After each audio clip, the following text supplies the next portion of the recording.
Hey friends, if you wish to fix the exception breakpoint has been reached error on your Windows 11 computer, then please watch this video. I will guide you through the resolutions.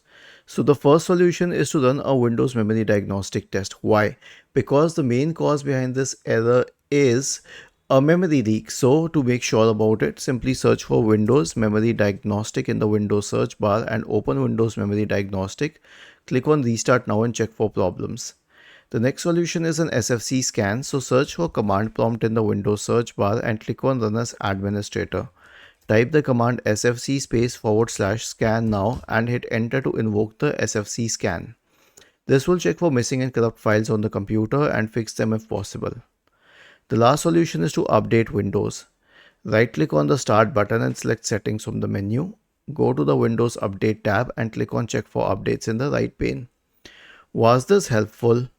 If yes, then please subscribe to the channel. If not, then let us know in the comment section of the video on how we could help you further. Thank you for watching this video and have a nice day.